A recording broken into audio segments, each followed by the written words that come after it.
കഴിഞ്ഞ പാർലമെന്റ് തെരഞ്ഞെടുപ്പ് കാലത്ത് BJP തമിഴ്നാട്ടിൽ ഇറക്കിയ ട്രംപ് കാർഡായിരുന്നു കച്ചത്തീവ് വിഷയം. നരേന്ദ്രമോദി തെരഞ്ഞെടുപ്പ് പ്രചാരണത്തിനിടെ ഇങ്ങനെ ആഞ്ഞടിച്ചു. എത്ര ലാഘവത്തോടെയാണ് ഇന്ദിരാഗാന്ധി സർക്കാർ കച്ചത്തീവ് ശ്രീലങ്കയ്ക്ക് വിട്ടുകൊടുത്തത്? ഇന്ത്യയുടെ ഐക്യവും അഖണ്ഡതയും ദുർബലപ്പെടുത്തുക എന്നത് കഴിഞ്ഞ 75 കൊല്ലമായി കോൺഗ്രസിന്റെ രീതിയാണ്. കച്ചത്തീവ് കൈമാറ്റത്തിന് കൂട്ടുനിന്നത് കരുണാനിധിയാണെന്ന് അവസരം കിട്ടുമ്പോഴെല്ലാം അണ്ണാമലയും ആവർത്തിച്ചിരുന്നു. DMK സർക്കാരിന്റെ ആ വലിയ തെറ്റ് കാരണം അറബിക്കടലിൽ അറിയാതെ അതിർത്തി കടന്നുപോകുന്ന തമിഴ് മത്സ്യത്തൊഴിലാളികളെ ശ്രീലങ്കൻ നാവികസേന പിടിച്ച് ജയിലിലിടുന്നു. ഇതായിരുന്നു BJPയുടെ വാദം. ചരിത്രം തമിഴ് മക്കൾക്ക് അറിയാമെന്നും ദ്വീപ് കൈമാറ്റത്തെ കലൈഞ്ചർ എതിർത്തിരുന്നുവെന്നും സ്റ്റാലിൻ അന്ന് കന്യാകുമാരിയിലെ തെരഞ്ഞെടുപ്പ് യോഗത്തിൽ തിരിച്ചടിച്ചു. രാമേശ്വരത്തിനും ശ്രീലങ്കയ്ക്കും ഇടയിലുള്ള ഈ കുഞ്ഞൻ ദ്വീപ് വീണ്ടും ചൂടൻ ചർച്ചാ വിഷയമാവുകയാണ്. ഇത്തവണ കേന്ദ്രത്തിന്റെ കോർട്ടിലേക്കാണ് സ്റ്റാലിന്റെ സ്മാഷ്. കച്ചത്തീവ് തിരിച്ചുപിടിക്കാൻ കേന്ദ്ര സർക്കാർ നടപടിയെടുക്കണമെന്ന് തമിഴ്നാട് നിയമസഭയിൽ പ്രമേയം വന്നു. ആദ്യം ആ വാർത്ത കാണാം RDX റാപ്പിൽ. BJP അടക്കമുള്ള പ്രതിപക്ഷ MLA-മാരുടെ പിന്തുണയോടെയാണ് നിയമസഭയിൽ പ്രമേയം പാസായത്. ശ്രീലങ്കൻ സർക്കാരുമായി പ്രധാനമന്ത്രി നരേന്ദ്രമോദി ചർച്ച നടത്തണം.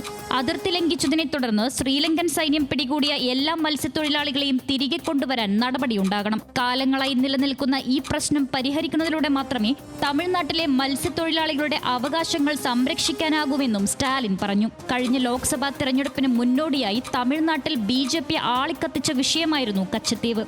ഇന്ത്യയുടെ ഭാഗമായിരുന്ന ദ്വീപ് ശ്രീലങ്കയ്ക്ക് വിട്ടുകൊടുത്ത ഇന്ദിരാഗാന്ധി സർക്കാരിന്റെ തീരുമാനത്തെ അതിനിശിതമായി മോദി വിമർശിച്ചിരുന്നു. എന്നാൽ ലോക്സഭാ തെരഞ്ഞെടുപ്പ് കഴിഞ്ഞ് 1 വർഷം പിന്നിടുമ്പോൾ കച്ചത്തീവ് വിഷയം പൂർണ്ണമായും കേന്ദ്രത്തിന്റെ കോർട്ടിലേക്കിടുകയാണ് മുഖ്യമന്ത്രി MK സ്റ്റാലിൻ. അടുത്ത വർഷം നിയമസഭാ തെരഞ്ഞെടുപ്പ് നടക്കാനിരിക്കെ വിഷയം കൂടുതൽ സജീവമാക്കി വരാനിരിക്കുന്ന AIADMK BJP സഖ്യത്തെ പ്രതിരോധത്തിലാക്കാനാണ് DMK ശ്രമം.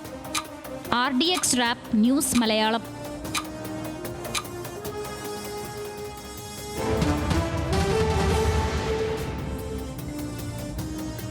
കച്ചത്തീവ് വിഷയം എന്തായാലും മലയാളികൾക്കും താല്പര്യമുള്ള വിഷയമാണ്. കാരണം കേരളത്തിൽ നിന്ന് പോകുന്ന മത്സ്യത്തൊഴിലാളികളും ഈ പ്രശ്നത്തിൽ പെടുന്നുണ്ട് എന്നുള്ള യാഥാർത്ഥ്യമുണ്ട്. നമുക്ക് നോക്കാം എവിടെയാണ് കച്ചത്തീവ് എന്ന്. ഇന്ത്യക്കും ശ്രീലങ്കയ്ക്കും ഇടയിൽ സ്ഥിതി ചെയ്യുന്ന ദ്വീപാണ്. 285 ഏക്കർ മാത്രം വിസ്തൃതിയുള്ള ഒരു ചെറിയ ദ്വീപ്. 1.6 കിലോമീറ്റർ നീളവും 300 മീറ്ററിലധികവും മാത്രം വീതിയുമുള്ള ഒരു പ്രദേശമാണ്. ഇന്ത്യൻ തീരത്ത് നിന്ന് 20 കിലോമീറ്റർ, ഏതാണ്ട് 23 കിലോമീറ്റർ അകലെ ഉള്ള ഒരു സ്ഥലമാണ്. ശ്രീലങ്കൻ നഗരമായ ജാഫ്നയിൽ നിന്ന് 62 കിലോമീറ്റർ ദൂരത്താണ്. ഇവിടേക്ക് പ്രവേശനം വർഷത്തിൽ 1 ദിവസം മാത്രമാണ്. പ്രവേശനം അനുവദിക്കുന്നത് ഇവിടുത്തെ ക്രിസ്ത്യൻ പള്ളി സെന്റ് ആന്റണീസ് പള്ളിയിലെ പെരുന്നാളിനാണ്.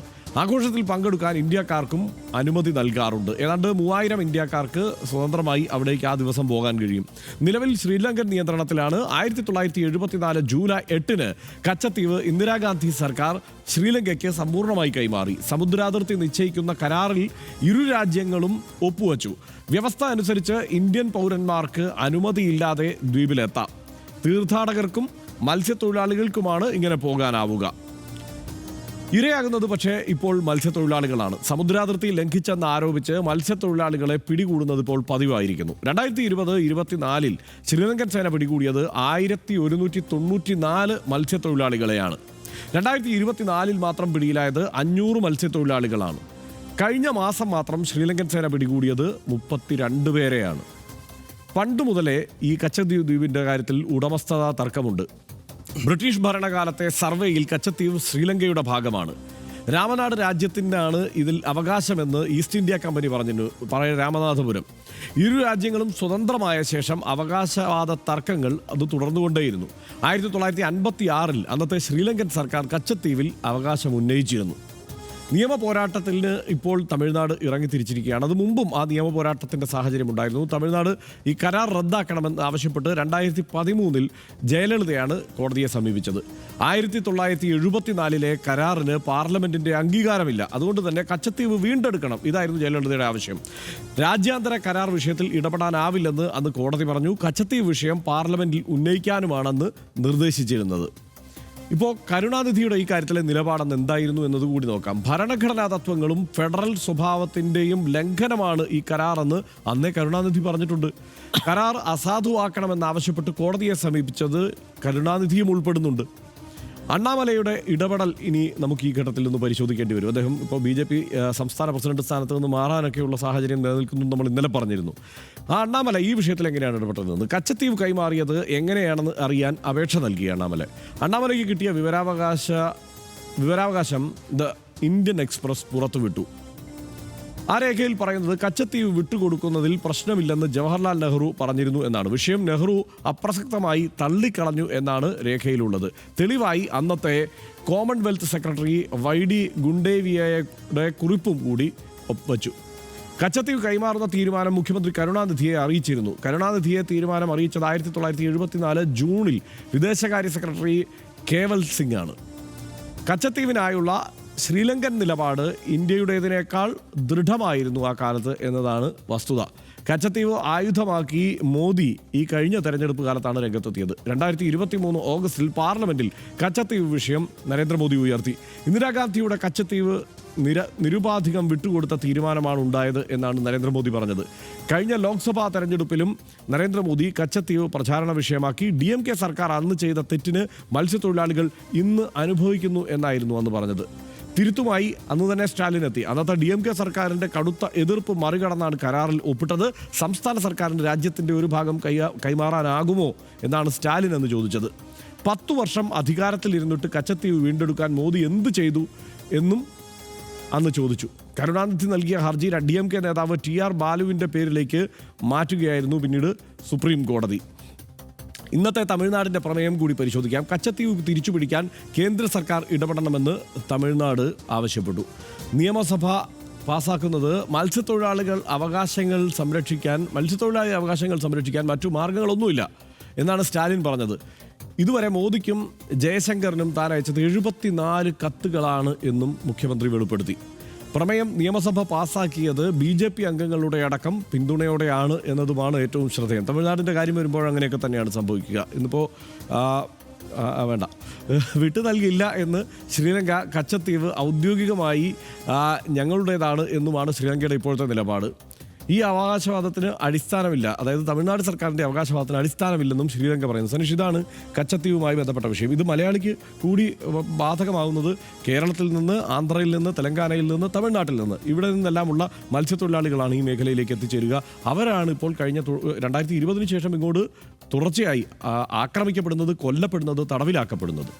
ഇതിനകത്ത് ഇപ്പം കച്ചത്തീവ് ദ്വീപ് തിരിച്ചു പിടിക്കാനാകും എന്ന് ഇന്ത്യയോ തമിഴ്നാടോ ഒന്നും കരുതുന്നുണ്ടാവില്ല എന്നാണ് ഞാൻ വിചാരിക്കുന്നത്. അതിപ്പം ശ്രീലങ്ക അവരുടെ കൈവശം 1974 തൊട്ട് വെച്ചുകൊണ്ടിരിക്കുന്ന ഒരു ദ്വീപ് എടുത്തിട്ട് എന്നാൽ നിങ്ങൾ എടുത്തോ എന്ന് പറഞ്ഞ് തരാനൊന്നും പോകുന്നില്ലോ സംസ്ഥാന സർക്കാർ നിയമസഭ പ്രമേയം പാസ്സാക്കിയാൽ. പക്ഷേ ഇതിനകത്തുള്ള രാഷ്ട്രീയമാണ്. അപ്പോൾ ആ രാഷ്ട്രീയത്തിൽ ഇപ്പോൾ അവസാനത്തെ കളിയിൽ ഈ DMK ഒരല്പം മുന്നിട്ട് നിൽക്കുകയാണ്, വിജയിച്ച് നിൽക്കുകയാണ് എന്ന തോന്നലാണ് ഇന്നത്തെ സംഭവങ്ങൾ ഉണ്ടാകുന്നത്. കാരണം എന്താണെന്ന് വെച്ചാൽ എപ്പോഴും എന്ത് വിഷയത്തിലും നെഹ്റുവും ഇന്ദിരയും ഉണ്ടാക്കിയ കുഴപ്പം കൊണ്ടാണ് ആകെ കുഴപ്പമായിരിക്കുന്നതെന്ന് BJP സർക്കാർ നരേന്ദ്രമോദിയൊക്കെ ആവർത്തിച്ച് പറയാറുണ്ട്. അത് അണ്ണാമല അടക്കമുള്ള ആളുകൾ ഈ വിഷയത്തിൽ ആവർത്തിച്ച് പറഞ്ഞപ്പോൾ എടുത്ത് അങ്ങോട്ട് വെച്ച് കൊടുത്തിരിക്കുകയാണ് ഇപ്പോൾ DMK തമിഴ്നാട് സർക്കാർ ചെയ്തിരിക്കുന്നത്. അതായത് എന്നാൽ പിന്നെ ഒരു കാര്യം ചെയ്യും, നിങ്ങളുടെ ലെവലിൽ ശക്തരായുള്ള ഭരണാധികാരികൾ നിങ്ങൾ ശ്രീലങ്കയിൽ നിന്ന് ഈ കച്ചത്തീവ് പിടിച്ചിങ്ങോട്ട് തന്നേക്ക്, ഞങ്ങൾക്ക് സന്തോഷമാണ്, ഞങ്ങളുടെ മത്സ്യത്തൊഴിലാളികൾ അവിടെ കുടുങ്ങിയിരിക്കുകയാണ്, അതുകൊണ്ട് ഞങ്ങൾക്ക് കച്ചത്തീവ് കിട്ടിയ സന്തോഷമാണ്, കേന്ദ്രമേ കരുത്തനായ മോദിജി നിങ്ങൾ പിടിച്ചിങ്ങോട്ട് തരൂ എന്ന് പറഞ്ഞിരിക്കുന്നതാണ് നമ്മളിപ്പോൾ കണ്ടത്. ഇങ്ങനെ പിടിച്ചു കൊടുക്കാൻ പറ്റില്ല. അപ്പം ഈ രാഷ്ട്രീയം അടുത്ത വർഷം തെരഞ്ഞെടുപ്പ് നടക്കാൻ വേണ്ടി പോകുന്ന സാഹചര്യത്തിൽ രാഷ്ട്രീയത്തിലേക്ക് അതിശക്തമായിട്ടുള്ളൊരു കരുവിനെ എടുത്ത് മുന്നോട്ട് വെച്ചു കച്ചത്തീവായിട്ട്. നേരത്തെ അണ്ണാമലയും മോദിയും വിചാരിച്ചത് അവരുടെ ആയുധമാണെന്നാണ്. പക്ഷേ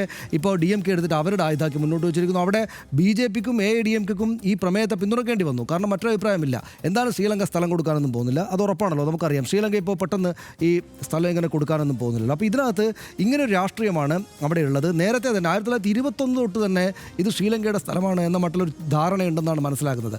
മറ്റൊരു പ്രധാനപ്പെട്ട പ്രശ്നം, ഒരിക്കലും മോദിജിക്ക് ചെന്നിട്ട് അല്ലെങ്കിൽ കേന്ദ്ര സർക്കാരിന് ചെന്നിട്ട് ഇവരോട് ഇത് ആവശ്യപ്പെടാൻ പറ്റില്ല. എന്തുകൊണ്ടെന്നാൽ ശ്രീലങ്കയോട് ബുദ്ധിമുട്ടിലേക്ക് പോകാൻ കേന്ദ്ര സർക്കാരിന് സ്വാഭാവികമായിട്ട് പറ്റില്ല. 1974 ഇന്ദിരാഗാന്ധി ഈ കച്ചത്തീവ് വിട്ടുകൊടുക്കാൻ കാരണമായിട്ട് ഞാൻ കണ്ടത് അതൊരു പ്രധാനപ്പെട്ട തന്ത്രപ്രധാന രാജ്യമാണ്. കാരണം എന്താണെന്ന് വെച്ചാൽ അതിനോട് പാകിസ്ഥാൻ ശ്രീലങ്കയോട് ചെന്ന് ഒരു ഐക്യം പ്രഖ്യാപിച്ചു കഴിഞ്ഞാൽ നമുക്കത് ബുദ്ധിമുട്ടാണ്. കാരണം അത് വളരെ തന്ത്രപ്രധാനമായ സ്ഥലത്താണ് കിടക്കുന്നത്. ഇപ്പോഴാണെങ്കിൽ അവിടെ ഒരു കമ്മ്യൂണിസ്റ്റ് പാർട്ടിയാണ് ഭരിക്കുന്നത്.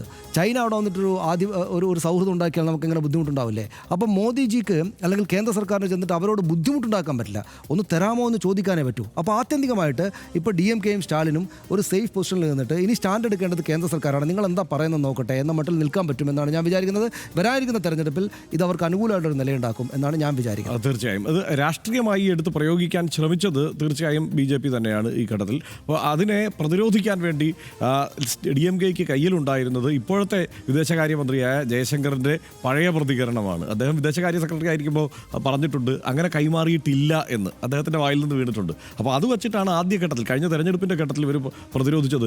അങ്ങനെ കൈമാറിയിട്ടുണ്ട് എന്ന് നിങ്ങൾ പറയുന്നു, അത് DMKയും കോൺഗ്രസും അറിഞ്ഞാണെന്ന് പറയുന്നു. പക്ഷേ കൈമാറിയിട്ടില്ലെന്ന് നിങ്ങളുടെ ആൾ തന്നെ ഇപ്പോൾ നിങ്ങളുടെ വിദേശകാര്യമന്ത്രി തന്നെ പറയുന്നുണ്ടല്ലോ എന്നാണ് ആ ഘട്ടത്തിൽ പ്രതിരോധിക്കാൻ വേണ്ടി പറഞ്ഞത്. ഇതിൻ്റെ ഒരു ചരിത്രം പരിശോധിച്ചാൽ, സമീപകാല ചരിത്രം പരിശോധിച്ചാൽ, ഈ 1921 സമീപകാല ചരിത്രം പരിശോധിച്ചാൽ LTTEയുടെ സമയത്തൊക്കെ ഈ തമിഴ് നിയന്ത്രണത്തിലുള്ള, അതായത് LTTEയുടെ നിയന്ത്രണത്തിലുള്ള അല്ലെങ്കിൽ അവർക്ക് സ്വാധീനശേഷിയുള്ള പ്രദേശങ്ങളിൽ ഉൾപ്പെടുന്നു ഇത്. അതുകൊണ്ട് തന്നെ ഇവിടെ നിന്ന് യാത്ര സുഗമമായിരുന്നു. ആഭ്യന്തര യുദ്ധം നിലനിൽക്കുമ്പോൾ അതിലേക്ക് കൂടുതൽ ശ്രദ്ധിക്കാൻ ശ്രീലങ്ക സർക്കാരിന് പറ്റിയിരുന്നില്ല. പക്ഷേ ആഭ്യന്തര യുദ്ധം അവസാനിച്ചതിന് ശേഷം ഈ സമുദ്ര നിരീക്ഷണം, അവരുടെ സമുദ്രാതിർത്തി സംരക്ഷിക്കലൊക്കെ കൂടുതൽ കാര്യക്ഷമമായി നീങ്ങി. 2015 റനിൽ വിക്രമസിംഗെ അവിടുത്തെ പ്രധാനമന്ത്രിയായിരിക്കുമ്പോൾ പറഞ്ഞു ഇനി ഇവിടേക്ക് ആരെങ്കിലും വന്നാൽ വെടിവെച്ച് കൊല്ലും എന്ന് പറഞ്ഞു.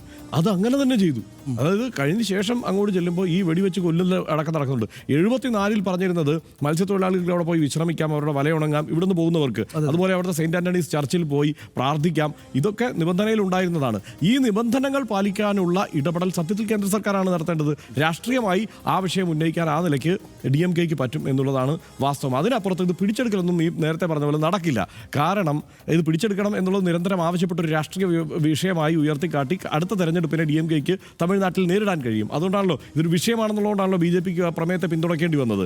അതേസമയം കേന്ദ്ര സർക്കാരിന് ചെയ്യാൻ കഴിയുന്നത് ഈ മട്ടിൽ ഇവിടുത്തെ മത്സ്യത്തൊഴിലാളികൾക്ക് അവിടെ ചെല്ലാനും അവിടെ വിശ്രമിക്കാനും ഒക്കെയുള്ള അവസരം ഒരുക്കി തരണം എന്നുള്ളതാണ്. ഇതിനൊരു കാര്യം കൂടിയുണ്ട്. ഈ തീരത്തെ മത്സ്യത്തിൻ്റെ സമ്പത്ത് കുറയുകയാണ്. ഈ കച്ചത്തീവ് പ്രദേശത്ത് മത്സ്യത്തിൻ്റെ വലിയ ലഭ്യതയുണ്ട്. അതും ഒരു പ്രധാനപ്പെട്ട കാരണമാണ് ഇത് പിടിച്ചെടുക്കാനും ഇത് നിയന്ത്രണത്തിൽ വരുത്താനും. ഇതിൽ ഈ വിഷയം ചർച്ചയാകുമ്പോൾ തന്നെ ശ്രീലങ്കയിൽ നിന്ന് വന്ന പ്രതികരണം എന്താണെന്നറിയാമോ? സർക്കാരിൻ്റെ പ്രതികരണം ആദ്യഘട്ടത്തിൽ തന്നെ വന്നത് അടുത്ത് ഒരു ശത്രുവിനെ ഉണ്ടാക്കുന്നതിൽ നല്ലത് ഒരു സുഹൃത്തിനെ ഉണ്ടാക്കുന്നതല്ലേ എന്നാണ് ഇങ്ങോട്ട് ചോദിച്ചത്. അതായത് അല്ലെങ്കിൽ അവർ പിണങ്ങും ഈ വിഷയത്തിൽ. അത് മാത്രമല്ല, പൊതുവെ ഒരു അയൽവക്കങ്ങളുമായുള്ള ബന്ധം അത്ര സുഖമല്ലാത്ത സാഹചര്യം നിലനിൽക്കെ തന്നെ ഇപ്പോൾ ബംഗ്ലാദേശ് പോയി ചൈനയിൽ പോയി മറ്റൊരു കാര്യം സംസാരിക്കുന്നു എന്നൊക്കെയുള്ളത് നമ്മൾ ഇന്നലെ ചർച്ച ചെയ്ത വിഷയമാണ്. അപ്പോൾ ആ നിലയ്ക്കൊരു സാഹചര്യം ഉള്ളതുകൊണ്ട് ഒരു കരുതലോടെ തന്നെയായിരിക്കും ഇത് നീങ്ങുക കേന്ദ്ര സർക്കാരും ഈ വിഷയത്തിൽ. ഇനി അങ്ങോട്ട് ഒരു രാഷ്ട്രീയ ആയുധമാക്കാനുള്ള സാധ്യത താരതമ്യേന കുറവാണ്. സമീപകാല ഇന്ത്യൻ രാഷ്ട്രീയത്തിൽ ഏറ്റവും തന്ത്രശാലിയായ രാഷ്ട്രീയ നേതാവാണ് സ്റ്റാലിൻ എന്ന് ഒരിക്കൽ കൂടി തെളിഞ്ഞിരിക്കുന്നു. ത്രിഭാഷാ വിഷയത്തിലും മണ്ഡല പുനർനിർണയത്തിലും കേന്ദ്രവിരുദ്ധ പ്രക്ഷോഭത്തിന്റെ കുന്തമുനയായി തമിഴ്നാട് മാറി. നരേന്ദ്രമോദി എന്ന പാൻ ഇന്ത്യൻ ഫിഗറിനെ മുറിവേൽപ്പിക്കാൻ ശേഷിയുള്ള ആയുധമായി സ്റ്റാലിൻ സ്വയം മാറി. ഇത് തന്നെയാണ് കച്ചത്തീവ് വിഷയത്തിലും കാണാൻ കഴിയുക. കഴിഞ്ഞ വർഷം നരേന്ദ്രമോദി DMKയെ വെട്ടിലാക്കാൻ എടുത്തുപയോഗിച്ച അതേ ആയുധം ഇന്ന് BJPക്ക് നേരെ തിരിച്ചു വച്ചിരിക്കുകയാണ് DMK. കച്ചത്തീവ് തിരിച്ചു പിടിക്കൂ എന്ന് സ്റ്റാലിൻ കേന്ദ്രത്തോട് തിരിച്ചു പറയുമ്പോൾ തമിഴ് രാഷ്ട്രീയം ഇളകിമറിയും എന്ന് ഉറപ്പാണ്. ഇനി ഒരിടവേളയിലേക്ക്.